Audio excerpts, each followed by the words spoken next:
예, 오늘 말씀 저희가 이 7절부터 16절까지 읽었는데요. 이 말씀에 나오는 주요 인물이 누굽니까?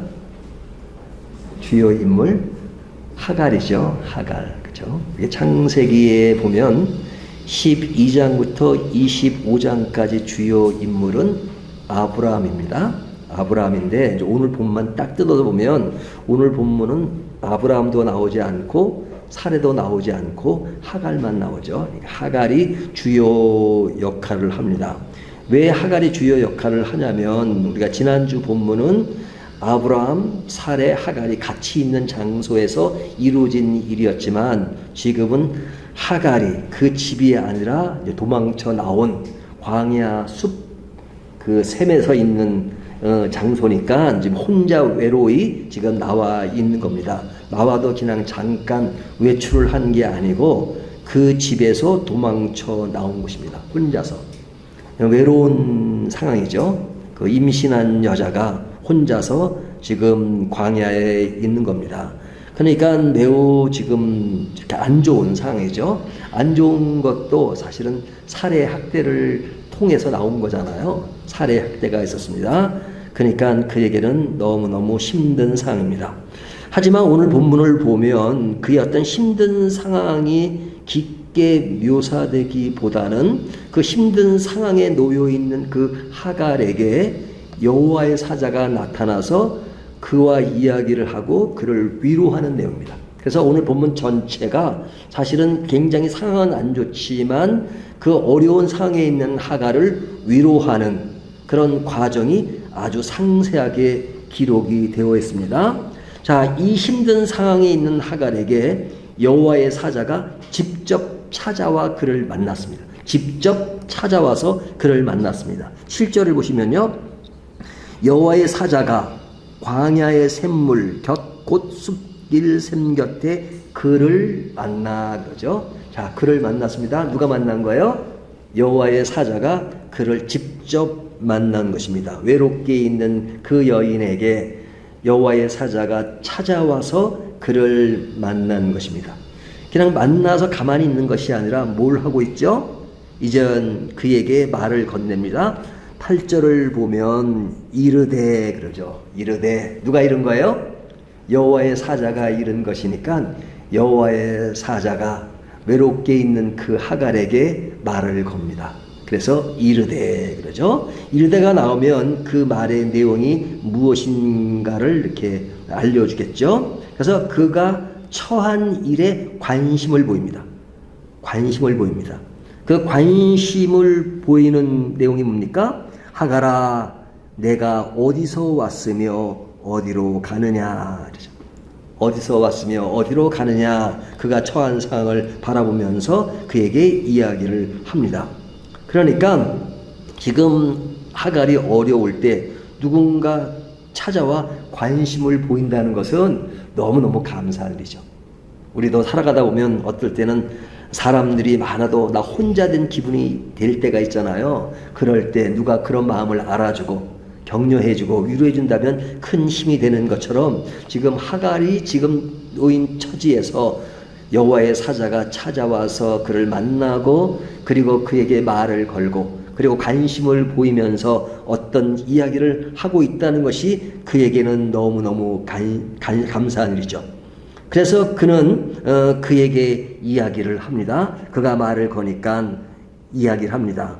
거기 보면 8절 하반절에 그가 이르되 나는 내 여주인 사례를 피하여 도망하나이다. 도망하는 중이라고 이야기를 합니다. 그러니까 자기가 지금 겪고 있는 마음의 갈등, 어려움들을 그대로 이야기할 수 있는 상대자가 생긴 것이죠. 그래서 마음을 열고 이야기를 합니다. 마음을 열고 이야기할 대상이 있어서 그에게 이야기합니다. 그런데 있는 그대로 내가 도망하는 중이다. 왜 도망하느냐? 내 여주인이 나를 힘들게 했다 하는 이야기가 들어있는 거죠. 여기는 피하여 도망하나이다. 뭐 간단하게 기록됐지만 실제 상황 속에는 뭐 이런저런 얘기를 많이 하지 않았겠습니까?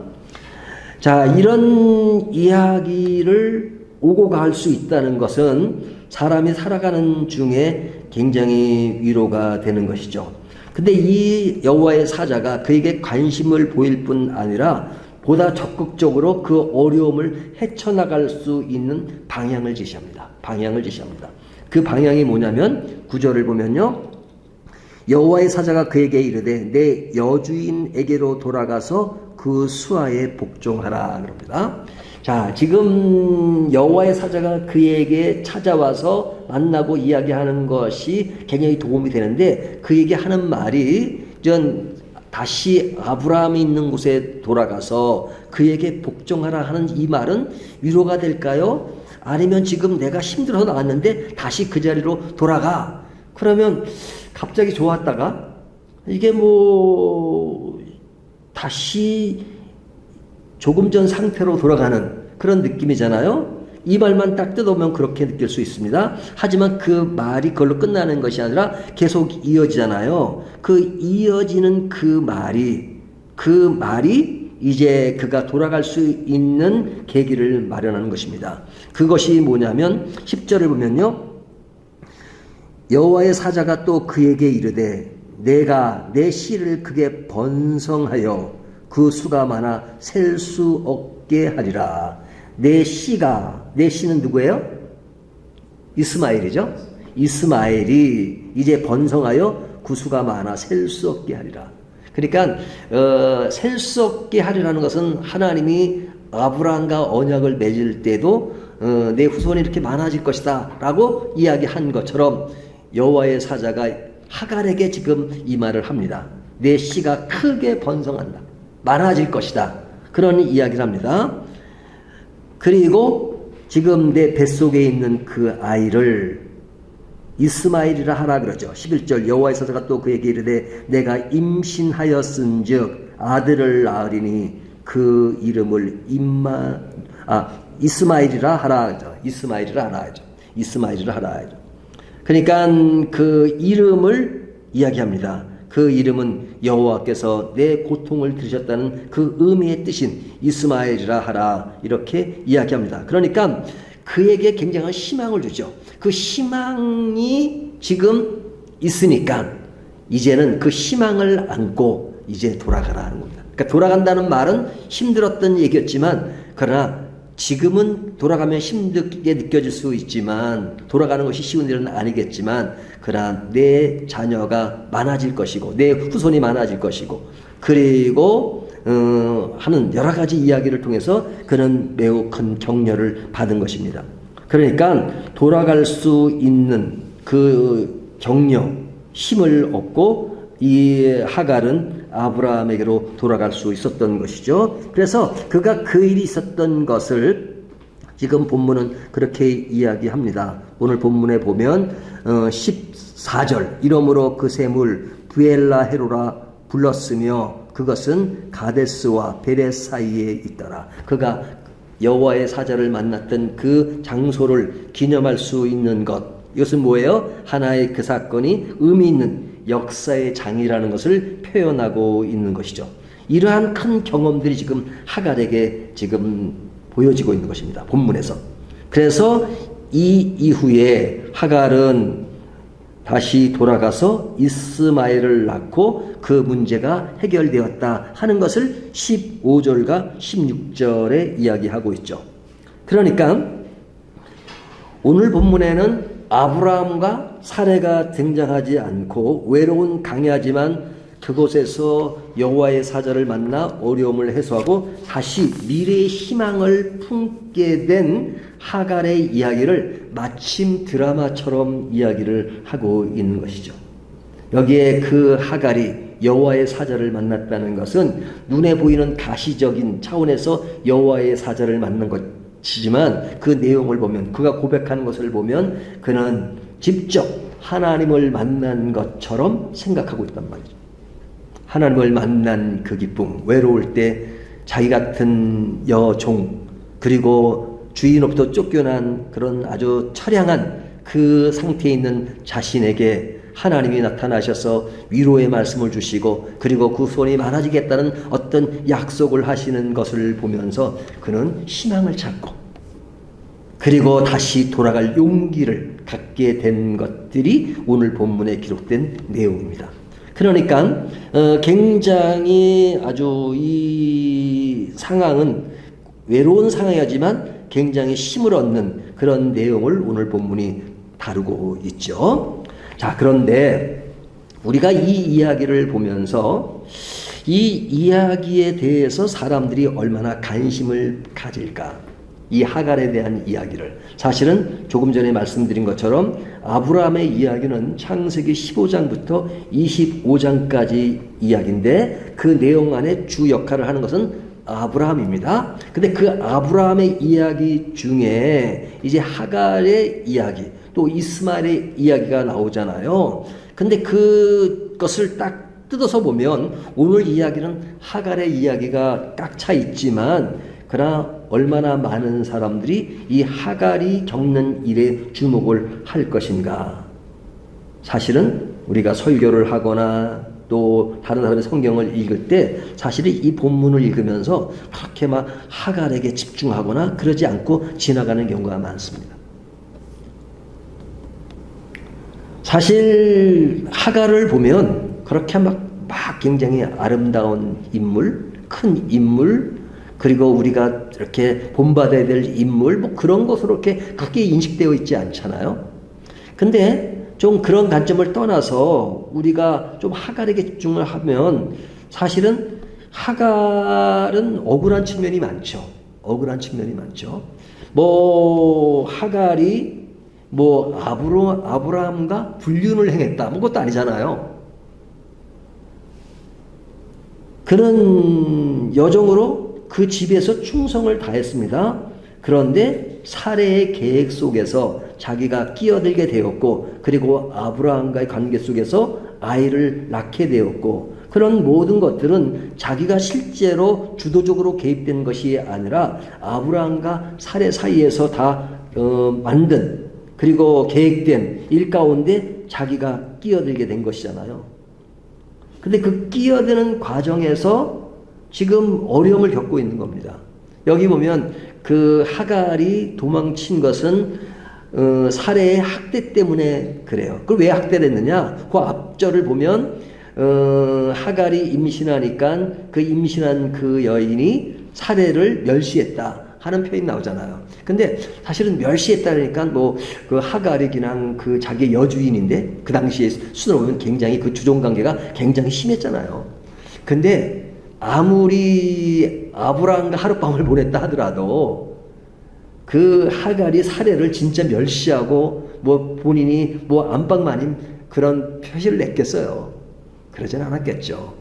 사례가 볼 때 조금 이제 그가 이제 조금 좀 신분에 변화가 있으니까 좀 멸시하는 것처럼 보였을 겁니다. 좀 더 민감하게 반응을 했을 것입니다. 그러니까 멸시를 받았다는 것은 하갈이 진짜 멸시를 해서가 아니라 사례의 입장에서 자기 밑에 있는 여종이 자기를 멸시하는 것처럼 느끼는 그런 모습이었을 겁니다.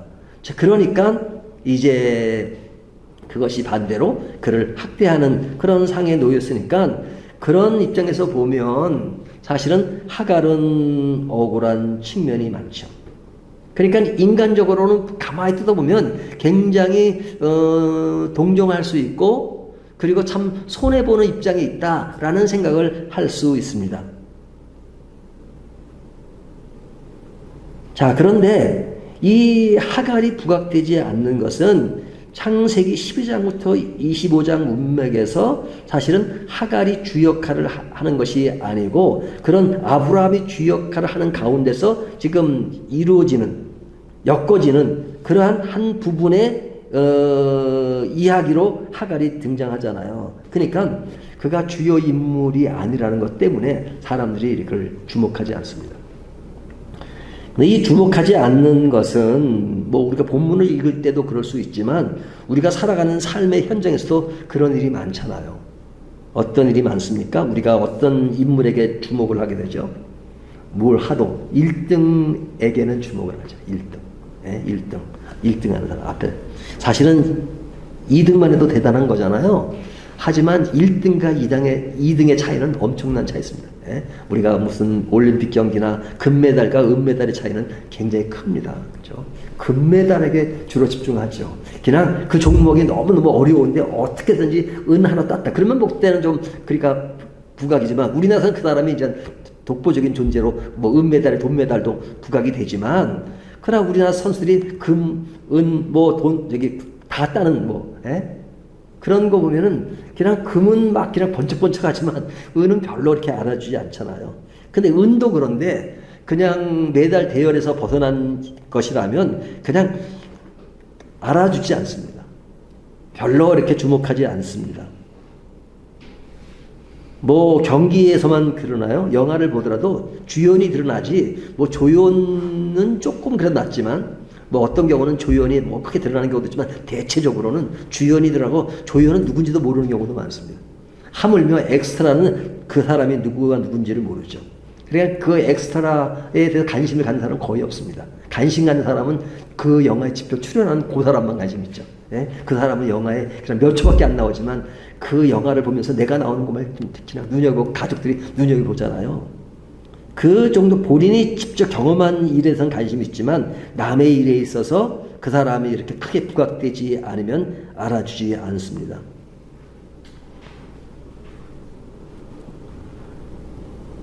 그런데 이 알아주지 않는 그 일이지만 하갈 입장에서 본인이 겪는 그 일들은 너무나도 큰 일이죠. 그의 인생에 있어서 그는 애굽에 살던 사람이 바로 때 아브라함의 가족으로 들어갔고 그 여종으로 있다가 세월이 지나서 또 아브라함의 첩이 되었지만 뭐 그렇게 대우도 받지 못하고 아들을 갖게 되었지만 그러나 쫓겨나서 광야로 도망가는 그런 일들이 벌어진 일들 그 하나하나가 그에게는 너무너무 큰 사건입니다.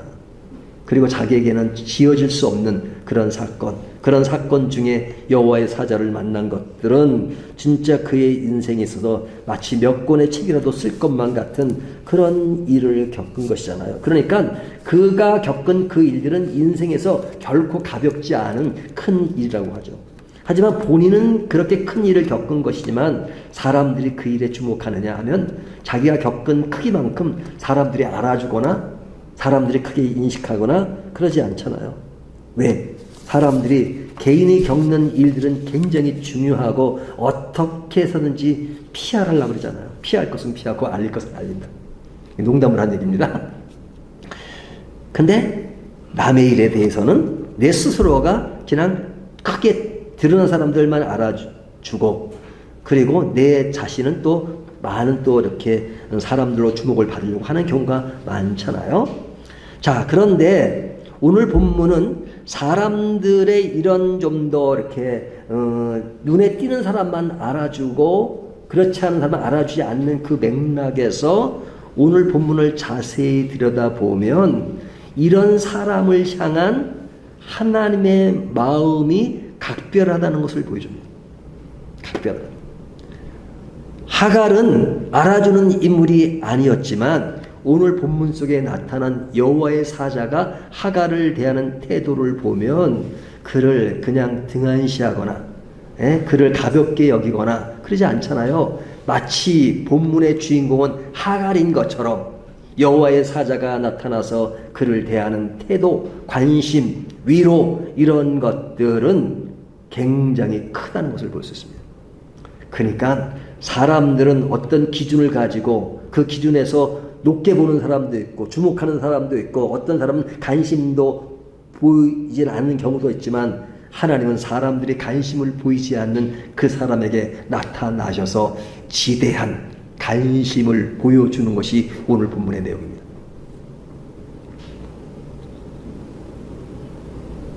하나님은 사람들에게 관심을 보일 때 두 가지 요소를 균형 있게 다룹니다. 하나는 개인적인 사랑과 대중적인 사랑을 보이시는데 이것에는 차별이 없습니다. 하나님의 역사는 우주적이죠. 그리고 통합적입니다. 동시에 하나님은 개인적이며 한 사람을 중시 여기십니다. 인간은 이 두 가지를 동시에 할 수 있는 존재가 아니에요. 한계가 있고, 그렇죠? 그리고 그런 인간이 느끼는 감정에도 한계가 있잖아요. 하지만 하나님은 우리 개인을 대하실 때 어떻게 대하십니까? 우주 전체를 대하시듯 우리 한 개인을 대하십니다. 우주의 한 부분, n분의 1로 우리를 대하시는 것이 아니라 all of them, 모든 것, 전부인 것처럼 우리를 대하십니다. 우주를 대하시듯 우리 개인을 대하시고, 그러면서도 하나님은 우주를 총괄하시고 통합하시고 그리고 이끌어 나가시는 그런 것을 볼 수 있죠. 그래서 우리가 창세기를 보면 12장 이후부터 50장까지 보면 여기에 나오는 등장 인물들이 있죠. 주요 인물이 누구예요? 아브라함, 이삭, 야곱, 요셉으로 이어지는 그 이야기는 전체적인 어떤 구속의 흐름 속에 구속의 역사를 이루어가고 있습니다. 굉장히 큰 중심인물들이에요. 아브라함 족장들, 이삭, 야곱, 요셉. 그러한 맥락이 흘러가는 곳에 하갈과 이스마엘이 나오지만, 그런 맥락에서 그들은 작게 보일지 모르지만 작게 보이는 그 인물들을 사람들은 작게 보지만 하나님은 결코 작게 보지 않으시고 그들에게도 매우 관심을 가지고 다가오신다는 것을 오늘 본문이 이야기합니다. 이런 거 보면 저도 성경을 읽을 때 참 주요 인물뿐 아니라 가볍게 등장하는 그 인물에 대해서도 가볍게 여기지 말자 하는 생각을 하게 돼요. 하나님은 그 작은 인물에 대해서 결코 가볍게 생각하지 않습니다. 우리가 이스마엘에 대한 이야기를 오늘 본문 말고도 우리가 더 나오는 것을 볼 수 있죠. 우리가 읽은 창세기 16장에 지금 그 하갈이 나오고 이스마엘 이야기는 그의 뱃속에 있는 것으로 나오지만 17장에 보시면 다음 장이죠. 하나님이 이스마엘에 대한 복을 약속하시죠. 그리고 그의 미래가 어떻게 할 것이라는 이야기를 합니다. 그리고 창세기 21장을 보면 하갈과 이스마엘이 이제 사레로부터 그러니까 그때는 이제 사라가 되죠. 사레가 아니라 사라로부터 쫓겨나고 하나님이 쫓겨나는 그때, 그러니까 이스마엘이 13살이 되고 쫓겨나는 그때에 하나님 다시 그에게 도움을 주시는 장면이 21장이 나옵니다. 그리고 25장에 보면 그 이스마엘의 자손과 그의 족보에 관한 기록이 나오죠. 그러니까 하나님이 그에게 후손이 있을 것이라는 그 약속이 족보를 통해서 하나님은 주요 인물들이 있지만 그 주요 인물들에게만 관심을 가시는 하나님이 아니라 이스마엘에도 하나님은 관심이 있다는 것을 말씀해주고 있는 것입니다. 그러니까 하나님은 아브라함과 이삭과 야곱과 요셉을 통해서 구속의 흐름을 설명해 나가십니다. 이 구속의 흐름을 이야기해 주는 것은 매우 중요하고 그 속의 주요 인물들이 누구라는 것도 굉장히 중요합니다. 하지만 그렇다고 해서 그 속에 등장하는 약간의 사람들의 하나님은 무관심하거나 관심밖에 사람들이라고 하는 것이 아니라 그들도 그 관심 영역에서 벗어나지 않는다는 것을 하나님이 보여주고 있는 것입니다. 우리가 이 말씀이 오늘 본문의 흐름인데 이런 것을 오늘날 우리 시대에 적용해서 생각을 해본다면 하나님을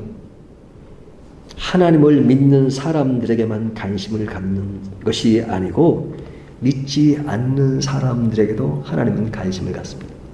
우리가 가끔 착각할 때가 있잖아요. 하나님은 믿는 우리들의 하나님, 믿지 않는 사람들에게 대해서는 하나님이 관심이 없을 것이라고 이야기할 때가 많습니다. 이야기는 안 하더라도 은연중에 그렇게 생각할 때가 많습니다.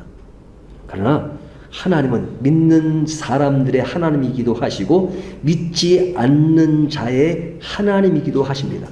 믿는 사람도 하나님의 영역 속에서의 자연에 흐르는 것을 도움을 받고 살지만 이 세상에 있는 자연, 해, 달, 별, 모든 공기, 흐름, 이 역할은 믿는 사람만 주어지고 믿지 않는 사람들은 그것이 주어지지 않는 게 아니잖아요.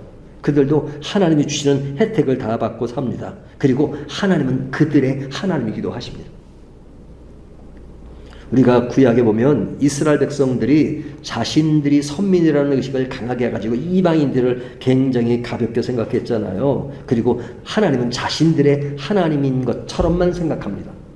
하지만 우리가 구약을 보더라도 하나님은 이방인들에게 관심을 안 갖는 게 아닙니다. 성경 한 권의 책인 요나서를 보면 하나님이 요나라는 선지자에게 뭐라고 말씀하세요? 그 당시 인기 있는 선지자였어요. 인기 있는 선지자에게 너는 그곳에만 있지 말고 다른 곳으로 가라. 니누에로 가라. 이방인들이 있는 니누에로 가라. 가라 그러잖아요. 왜 가라 그러세요? 하나님이 요나에게도 관심을 갖고 계신 거지만 니누에로 가라고 하는 것은 니누에 사람들에도 하나님이 관심을 가지니까 요나 보고 가라는 것이 아닙니까? 니누에 사람들은 하나님 믿는 백성이 아니었어요. 하지만 하나님은 니누에로 가라고 하는 것은 하나님을 믿지 않는 사람들에게도 관심을 갖고 있다는 겁니다. 우리가 사도 바울을 지칭할 때 이방 사도라고 말하잖아요. 이방인들, 유대인들은 이방인을 무시했지만 사도 바울은 이방인들에게 나아가서 그들을 전도하고 그들에게 복음을 전파하고 그들이 하나님을 믿어야지만 된다는 것을 강조했잖아요. 그래서 복음을 전파한 것이잖아요. 왜 그런 전파를 합니까? 그들에게 관심이 없었다면 전파할 이유가 없죠. 하나님은 지금도 끊임없이 하나님을 믿지 않는 사람들을 향해서도 끊임없이 나에게로 와라. 그래야 산다. 그렇지 않으면 너의 인생이 허무한 것이다. 이렇게 끊임없이 말씀하시고 그런 말씀을 믿는 우리들을 통해서도 계속 말씀하기를 원하십니다. 왜? 그들에게 관심이 있으시기 때문에 그렇습니다. 당연히 하나님은 우리에게 관심을 가지고 계시지만 그들에게도 관심을 갖고 계십니다. 우리가 아브라함을 믿음의 조상이라고 말합니다. 하늘의 별처럼 바다의 모래처럼 내 후손이 많아질 것이라고 이야기합니다. 이것은 이스라엘 백성들이 많아진다는 얘기로 가는 것이 아니라 믿음의 조상이라고 말합니다. 믿음의 조상. 믿음을 본을 받아서 예수를 믿게 되는 모든 사람을 지칭하는 것입니다. 그러니까 그 사람들이 유대인이 아니든 이방인은 누구든 간에 예수를 믿는 사람으로서의 그런 증가를 하나님은 약속하신 것이고 언약하신 것이고 그리고 그런 믿음의 조상이라고 하는 믿음자를 붙이고 있는 것입니다. 그것은 보통 사람들이 관심을 가지지 않는 것에 하나님은 관심을 가지고 있다는 것입니다. 그렇다면 우리들의 관심과 사랑의 범위는 어떠해야 합니까? 우리가 교회 안에서 우리들의 사역 매우 중요하죠. 진짜 중요합니다. 하나님은 교회를 통해서 또 이렇게 복음을 전하고 또 복음 안에서 또 이런 그런 성도의 교제가 이루어지고 나가는 것은 매우 중요하죠. 하지만 그것만큼 또 중요한 것은 뭐냐면 교회 밖에서의 우리의 삶이 중요하다는 겁니다. 교회 밖에서. 물론 포괄적 개념의 그런 무형교회의 어떤 개념이 아니라 유형교회 차원에서 보면 우리가 이렇게 건물로 밝은 교회라면 유형형이잖아요. 물론 우리가 다 떨어져 있어도 밝은 교회 식구들이고 그러니까 교회라고 말할 수 있지만 우리가 실제로 생활하는 것은 교회에서 같이 얼굴을 볼 때보다도 사실은 밖에 나가서 생활할 때가 더 많잖아요. 그리고 그곳에서 만나는 사람이 더 많고 그렇잖아요.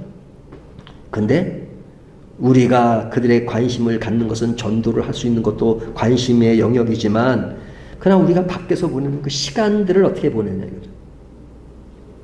그 시간들은 믿지 않는 사람들을 더 많이 만나지 않겠어요? 물론 저도 보면 주변에 보면 대부분의 친구들이 믿는 친구들이고 목사들이 대부분입니다. 하지만 이렇게 믿지 않는 친구들이 많지는 않아요. 하지만 자세히 따져보면 믿지 않는 사람들을 더 많이 접하죠. 예? 제가 뭐 버스를 탄다 그러면 그 버스 안에서 이렇게 스쳐가는 사람들, 예? 그리고 뭐 티켓을 사면 사는 사람들, 뭐 믿지 않는 사람들이 얼마나 많겠습니까? 그러니까 믿지 않는 사람들을 늘 접하게 됩니다. 그 접하게 될 때 저 사람들은 뭐 교우도 아니고 뭐 밖에 사람이고 그냥 우리가 삶에 그냥 흩어진 사람들이니까 그냥 관심이 없어라. 성경은 그렇게 말씀하지 않죠. 그들에게도 관심을 가지라고 말씀하셨다. 왜? 하나님이 관심을 가지고 계시기 때문에. 믿지 않는다고 해서 하나님의 백성이 아니라고 단정하고 그를 무시할 것이 아니라 그에게 관심을 가지라는 것입니다. 예수님께서 십자가를 지시고 부활하신 후에 승천하시면서 하시는 말씀이 뭐라고 말씀하셨어요? 모든 족속으로 제자를 삼으라. 모든 족속으로. 그렇기 때문에 우리들이 교회 밖에서 삶이 매우 중요합니다. 교회에서 경건해지긴 쉬워요. 교회에서 성도의 모습을 드러내기는 쉬워요. 교회 안에서 목사는 설교하기가 쉬워요. 하지만 진짜 어려운 것은 밖에서 설교하기가 어렵고 밖에서 그리스도인의 영향을 발휘하기가 힘들어요. 근데 성경은 교회 안에서만 그 영향을 발휘하지 말고 밖에 나가서 평상시에 사람들을 대하고 사람들과 접하고 또 사람들과 만나고 하는 그 모든 영역에서 세상의 빛과 소금이 되라 이렇게 말씀하십니다. 왜? 그들이 중요하기 때문에. 그들이 중요하기 때문에. 그래서 우리의 사랑의 범위를 넓히라고 말씀하십니다. 오늘 말씀에서 하나님의 사랑은 깊고 넓습니다. 깊어요. 한 사람을 대할 때 하갈을 대하는 여호와의 사자의 그런 모습처럼 그 사랑이 깊습니다. 하지만 깊다고 해서 넓지 않은 것이 아니에요. 아브라함의 구속사의 흐름을 통해서 아브라함을 통해서 역사하시는 그 많은 그런 흐름들이 있습니다. 하지만 그것에 아브라함과의 관계도 깊고 그러면서 넓게 하갈의 영역까지 가더라도 하나님은 그 한 사람을 대할 때 굉장히 깊이 대하십니다. 그래서 하나님은 우리 개인을 다루실 때 굉장히 깊게 사랑하시고 마치 나만 사랑하시듯 사랑하십니다. 그러면서도 하나님은 넓은 사랑을 펼쳐가십니다. 예수님께서 우물가의 여인인 사마리아 여인을 만났을 때 그 여인을 대하시는 태도가 예수님과 단둘이 있었습니다. 하지만 그 여인을 말씀하시는 그 내용은 예수님께서 사마리아로 가시는 중에 그 여인을 만난 거잖아요. 그 모든 사역이 다 어우러져 있는 그 무대 위에서 그 여인을 대하실 때는 그 우주를 싣고 그 여인을 대하십니다. 그 여인이 전부인 것처럼 대하세요. 그러면서도 예수님의 사랑이 넓듯이 하나님의 사랑은 없습니다. 그리고 한 사람을 귀하게 여깁니다. 그래서 저는 이런 생각을 해요. 모든 우리 식구들이 다 중요하잖아요. 또 아주 중요합니다. 하지만 어떨 때는 한 사람을 1대1로 만날 때가 있잖아요. 그 1대1로 만날 때는 그 사람이 제일 귀한 겁니다.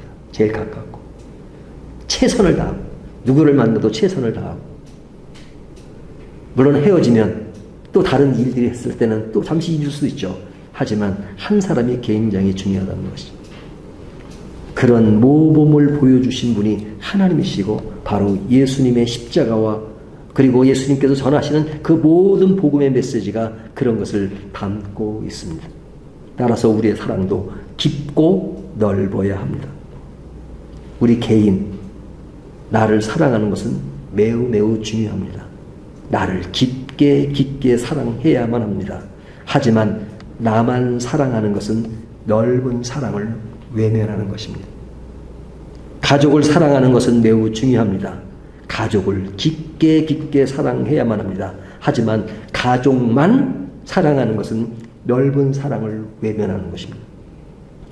나라를 사랑하는 것은 매우 중요합니다.